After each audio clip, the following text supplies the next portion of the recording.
Hello friends, welcome to my channel. आज हम लोग क्लास 8 का हुंड्रू का जलप्रपात है उसके इम्पोर्टेंट क्वेश्चन करेंगे। इसके पहले भी मैंने आप लोगों को 2 चैप्टर करवा दिए हैं, तो आप लोग उस वीडियो को ज़रूर देख लीजिएगा और ये वीडियो भी आप लोगों के लिए यूज़फुल होगा, तो आप इस वीडियो को लाइक ज़रूर कीजिएगा। तो चलिए हम लोग स्टार्ट करते हैं।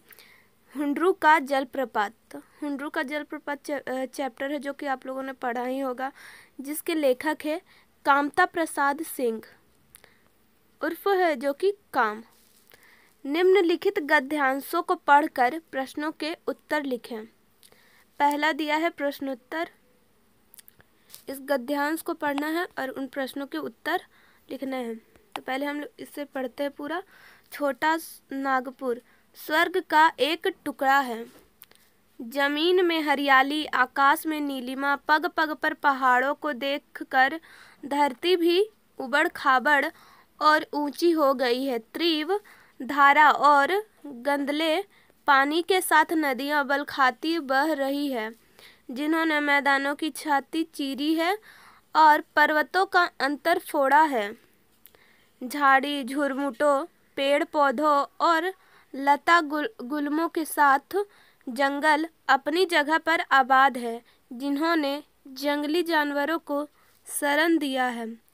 बेहतरीन सड़कें, जिनके बनाने में ठेकेदारों को कम तरद्दुद और विभाग को कम व्यय पड़ा है, सांप की तरह भागी जा रही है और उन्हीं के साथ कुछ सवारी पर कुछ पैदल मुसाफिर भी द्रुत गति से चल रहे हैं। द्रुत गति मतलब धीरे धीरे चल रहे हैं। तो इसका पहला प्रश्न है, छोटा नागपुर को स्वर्ग का एक टुकड़ा क्यों कहा जाता है? तो इसका उत्तर होगा, छोटा नागपुर में जमीन में हरियाली एवं आकाश में नीलिमा पाई जाती है। पग पग पर पहाड़ हैं, नदियां, हरे भरे मैदान भी मिलते हैं। अतः छोटा नागपुर को स्वर्ग का एक टुकड़ा कहा जाता है। दूसरा है, जंगल के आबाद होने के क्या कारण है? तो इसका उत्तर होगा, झारखंड के जंगल आबाद होने का कारण यह है कि यहाँ झाड़ी झुरमुट, पेड़ पौधों एवं लता गुल्म पाए जाते हैं। अब निम्नांकित प्रश्नों के उत्तर लिखना है। यह आपके पाठ्य पुस्तक से ली गई है। पहला है, छोटा नागपुर स्वर्ग का एक टुकड़ा है, कैसे? तो इसका उत्तर होगा, लेखक ने छोटा नागपुर को वर्तमान में झारखंड में है की तुलना स्वर्ग से करते हुए कहा है कि छोटा नागपुर स्वर्ग का एक टुकड़ा है। वास्तव में ईश्वर ने झारखंड को प्राकृतिक रूप से अत्यंत सौंदर्यशाली एवं समृद्ध बनाया है। यहाँ के आदिवासी सदैव आनंद के वातावरण में निमग्न रहते हैं। नृत्य और मादक गीतों से यहाँ के पहाड़, जंगल और मैदान गूंजते रहते हैं। विविध पक्षियों के चहकने से वातावरण गुलजार है। यहाँ की जलवायु स्वास्थ्यवर्धक है, जिससे आदिवासी सदैव स्वस्थ रहते हैं। नदियाँ अपने किनारे पर रहने वाले लोगों को अमृत बांटती है। झरने मन को स्वच्छता और पवित्रता प्रदान करते हैं। खानों में कोयला और अबरक, जंगल में तरह तरह की लकड़ी, फल फूल आदि झारखंड का कोष भर रहे हैं। समग्रतः छोटा नागपुर स्वर्ग का एक टुकड़ा प्रतीत होता है। अब दूसरा प्रश्न है, हुंड्रू जलप्रपात की विशेषता लिखें। उत्तर होगा, झारखंड का हुंड्रू जलप्रपात अद्वितीय है, मतलब कि यह दुनिया में है जो कि सिर्फ एक है। इसकी प्राकृतिक सुषमा निराली है। यह 243 फुट की ऊंचाई से नीचे गिरता है। उजला पानी, ऐसा प्रतीत होता है पानी के चक्कर और पानी के चक्कर और भंवर में पीस कर पत्थर का सफ़ेद चूर्ण गिर रहा है। चारों ओर जंगल और पहाड़ के बीच में स्थित यह हुंड्रू का जलप्रपात अपनी चपलता के चलते मशहूर है। हुंड्रू का पानी कहीं सांप की तरह चक्कर काटता है, कहीं हरिण की तरह छलांग भरता है और कहीं बाघ की तरह गरजता हुआ नीचे गिरता है। सारा पानी एक जगह सिमट कर नीचे गिरता है। उस जगह इसका रूप बहुत ही विशाल और भयंकर हो गया है। उस जगह हाथी भी जाए तो धारा के साथ कहाँ चले जाएंगे इसका पता मिलना मुश्किल है। इसके बाद धीरे धीरे मंथर गति से इसका पानी नदी के रूप में, जिसको देखने के लिए दिन रात दर्शनार्थियों का तांता लगा रहता है। अब अगला प्रश्न है, लेखक ने पाठ में किस किंवदंती की बात की है और क्या सलाह दी है? तो इसका उत्तर होगा, लेखक ने पाठ में कहा है कि किंवदंती के अनुसार इस हुंड्रू से 7 मील पर कुछ लोगों ने एक प्रपात देखा जो इससे कई गुना बड़ा है, पर वहां जाने का रास्ता इतना बीहड़, घनघोर और भयंकर है कि जंगल के उस भाग में पहुंच सकना दुश्वार है। लेखक ने सलाह दी कि अगर बात सही है तो जंगल विभाग को उसका ठीक से पता लगाकर वहां तक मार्ग का निर्माण कर देना चाहिए, जिससे वह प्रपात भी जनता के सामने आ सके। अब अगला प्रश्न है, एक और पृथ्वी अपने कोष को उगल रही है तो वहीं कोयला बनकर लोगों को घर में सोना ला रही है, भाव स्पष्ट करे। इसका उत्तर होगा, इस पंक्ति के माध्यम से लेखक कहना चाहता है कि झारखंड की धरती खनिज संसाधनों से समृद्ध है। लोहा, बॉक्साइट, अभ्रक, तांबा, चूना, पत्थर आदि से तो झारखंड का खजाना भी भर ही रहा है। साथ ही कोयले की यहाँ इतनी प्रचुरता है कि उसके माध्यम से लोगों भी सुखी संपन्न हो रहे हैं। 5वां प्रश्न है, छोटा नागपुर के बारे में आप क्या जानते हैं? झारखंड से इसका क्या संबंध है? तो छोटा नागपुर एक पठारी क्षेत्र है जो संथाल परगना क्षेत्र में स्थित है। यह जैव विविधता से समृद्ध है। यहाँ पेड़ पौधे और जीव जंतुओं की कई विविधताएं मिलती हैं। यह क्षेत्र खनिजों से समृद्ध है। यहाँ कोयला, अभ्रक तथा अन्य खनिज बड़ी मात्रा में उपलब्ध है। झारखंड छोटा नागपुर पठार में ही स्थित है। अब अगला प्रश्न है, इस छोटा नागपुर में कई दर्शनीय झरने हैं। यहाँ लेखक किन झरनों की बात कर रहे हैं?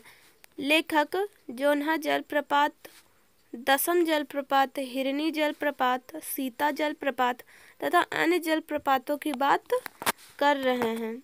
अब अगला पाठ है, बूढ़ी पृथ्वी का दुख, जो निर्मला पुतुल के द्वारा लिखा गया है। इसके इम्पोर्टेंट क्वेश्चन, जितने भी इम्पोर्टेंट क्वेश्चन है वे सारे यहाँ पे लिखे गए हैं। तो पहला है, निम्नांकित प्रश्नों के उत्तर लिखें।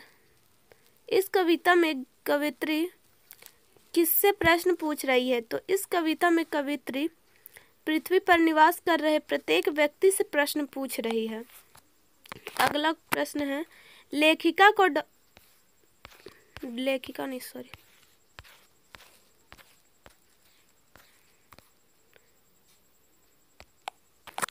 दूसरा प्रश्न है, पहाड़ का सीना क्यों दहलता है? इसका उत्तर होगा, पहाड़ का सीना पहाड़ को तोड़ने के लिए किए गए विस्फोट से दहलता है। तीसरा प्रश्न है, कवित्री को किससे आदमी होने पर संदेह है? तो कवित्री को पृथ्वी की चिंता ना करने वाले लोगों के आदमी होने पर संदेह है। चौथा प्रश्न है, बूढ़ी पृथ्वी को किस बात का दुख है? इसका उत्तर होगा, बूढ़ी पृथ्वी को प्राकृतिक संसाधनों के अत्यधिक दोहन एवं बढ़ते हुए पर्यावरण प्रदूषण का दुख है। अब अगला पाठ है, अपराजिता। अगला पाठ है अपराजिता, जो कि शिवानी इसके लेखक है। पहला प्रश्न है, निम्नांकित गद्यांशों को पढ़कर प्रश्नों के उत्तर लिखें। मैडम, मैं चाहती हूँ कि कोई मुझे सामान्य सा सहारा भी न दे। आप तो देखती है मेरी माँ को मेरी कार चलानी पड़ती है।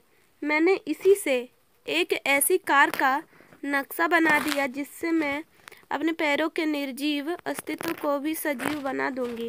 यह देखिए, मैंने अपनी प्रयोगशाला में अपना संचालन कैसे सुगम बना लिया है। मैं अपना सारा काम अब स्वयं निपटा लेती हूँ। इसका पहला प्रश्न है, डॉक्टर चंद्रा क्यों कहती है कि कोई मुझे सामान्य सा सहारा भी न दे? तो इसका उत्तर होगा, डॉक्टर चंद्रा एक साहसी दिव्यांग महिला थी। वह अपनी दृढ़ इच्छा शक्ति के बल पर समाज की उस धारणा को बदल देना चाहती थी जिसके अनुसार अपंग व्यक्ति दया का पात्र होता है। असीम धैर्य, साहस और अद्भुत लगन से डॉक्टर चंद्रा समाज के समक्ष उदाहरण बन जाती है और वह लेखिका से कहती है कि कोई मुझे सामान्य सहारा भी न दे, ताकि वह अपने बल पर अपना संपूर्ण जीवन बिना किसी दया के निर्वाह कर सके। अब खा है, डॉक्टर चंद्रा ने किस प्रकार की कार का नक्शा बनाया और क्यों?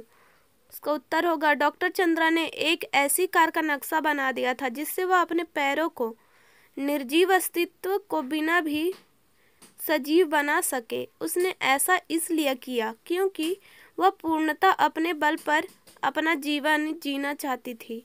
अभी उनकी माँ उनकी कार चला रही थी और वह उन पर भी बोझ नहीं बनना चाहती थी। अब निम्नांकित प्रश्नों के उत्तर दें। पहला है, डॉक्टर चंद्रा से पहली बार मिलकर लेखिका ने क्या अनुभव किया? लेखिका, इस पाठ की लेखिका कौन है? तो शिवानी।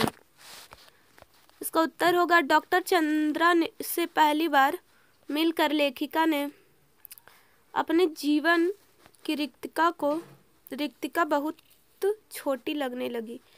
लेखिका को महसूस हुआ कि डॉक्टर चंद्रा को विधाता ने कठोरतम दंड दिया है, किंतु उसे वह नतमस्तक आनंदी मुद्रा में झेल रही है, विधाता को कोस कर नहीं।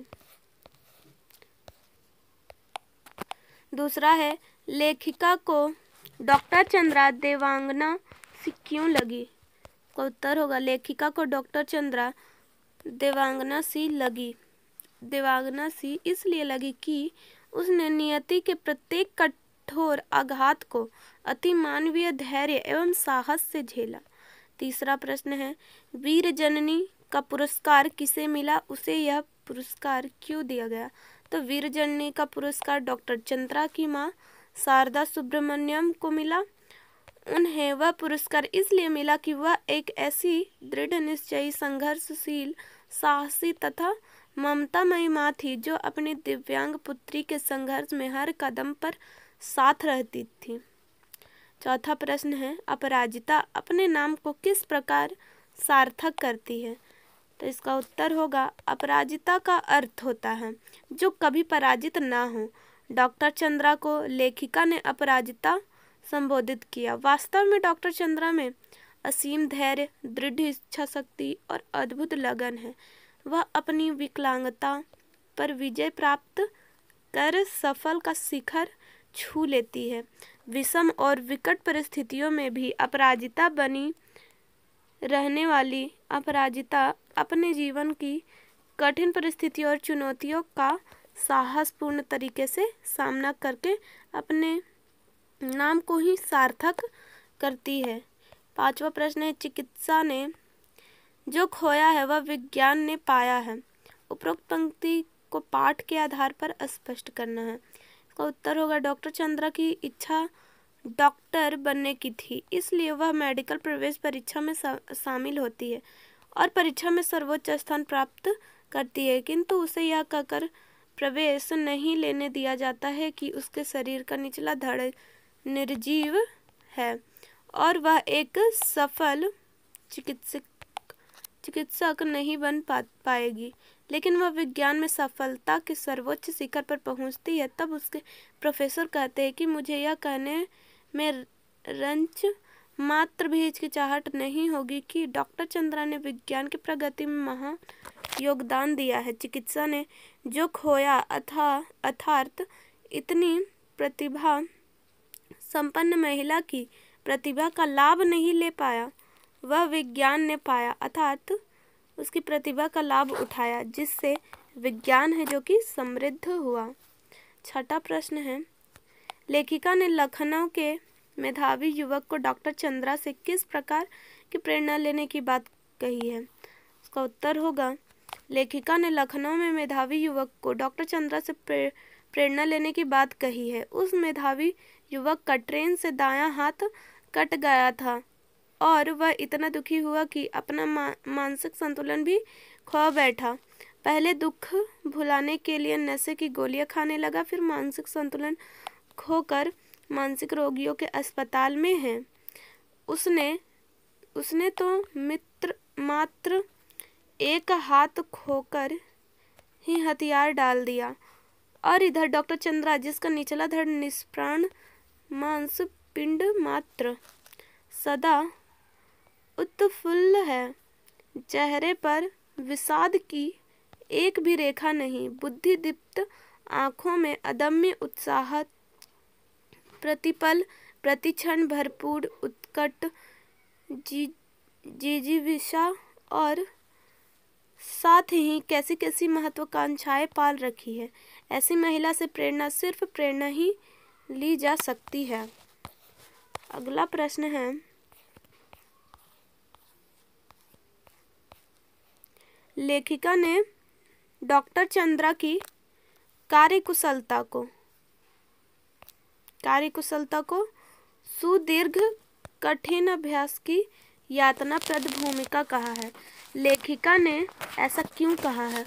लेखिका ने डॉक्टर चंद्रा की कार्यकुशलता को सुदीर्घ कठिन अभ्यास की यातनाप्रद भूमिका इसलिए कहा है कि डॉक्टर चंद्रा आज जितनी कार्यकुशल दिखाई देती है, उसके पीछे उतनी कठिन साधना है। यह कठिन साधना अत्यंत कष्टकर भी रही होगी। उन्होंने अत्यंत कष्टपूर्वक एक कठिन परिस्थिति को झेलकर अपने पक्ष में किया होगा, तब जाकर आज वह इतनी कार्यकुशल है, अपना सब काम स्वयं कर सकती है। आठवां प्रश्न है, दूसरों के दुख कब अपने दुख से बड़े लगते हैं? लिखिए। तो जब इस बात का बोध होता है कि सामने वाला व्यक्ति किसी ऐसे दुख को झेल रहा है जिससे हम कभी कल्पना भी नहीं कर सकते हैं, तो हमें उसका दुख खुद के दुख से बड़ा लगता है। उदाहरण स्वरूप, लेखिका के जीवन में खालीपन है, लेकिन जब वह डॉक्टर चंद्रा से मिलती है तो उसके दिव्यांग शरीर को देखकर उसे अपना दुख है जो कि छोटा लगने लगता है। अब अगला पाठ है, तालाब बांधता धर्म स्वभाव। इसके लेखक कौन है? अनुपम मिश्र। पहला प्रश्न यहाँ दिया है, निम्नांकित प्रश्नों के उत्तर लिखें। पहला है, तालाबों को धर्म स्वभाव क्यों कहा गया है? इसका उत्तर होगा, तालाबों को लोक कल्याण करने वाले उनके स्वभाव के कारण धर्म स्वभाव है जो कि कहा गया है। छत्रसाल अपने बेटे जगतराज से क्यों नाराज हुए? तो छत्रसाल अपने बेटे जगतराज से इसलिए नाराज हुए क्योंकि उसने बीजक एक जो कि सूत्र संकेत है कि सूचना के अनुसार खजाना खोद निकाला था। अब तीसरा प्रश्न है,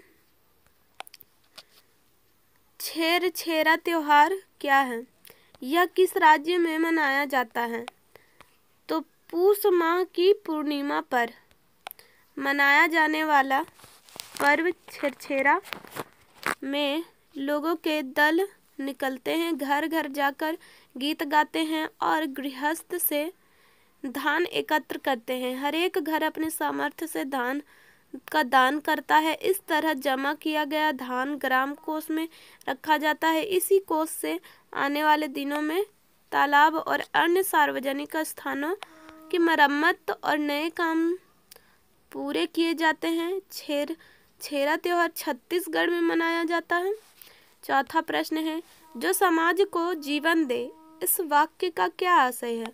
इसका उत्तर होगा, जो समाज को जीवन दे, इस वाक्य का आशय है कि जो दूसरों को जीवन दे सकता है वह निर्जीव नहीं हो सकता, अर्थात उसमें भी जीवन अवश्य है। भारतीय समाज में तालाब में जीवन की कल्पना भी की गई है। उसका प्राण प्रतिष्ठा समारोह भी होता है।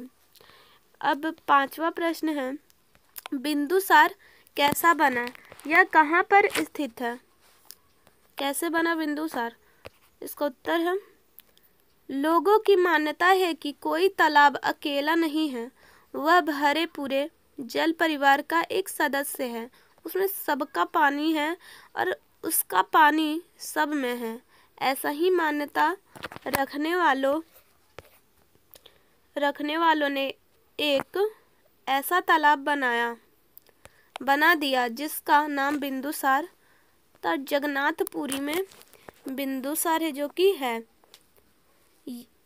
यह जुड़े हुए भारत का प्रतीक है, जिसमें दूर दूर से अलग अलग दिशाओं से पूरी आने वाले भक्त अपने साथ अपने क्षेत्र का थोड़ा सा पानी ले आते हैं और उसे बिंदुसार में अर्पित कर देते हैं।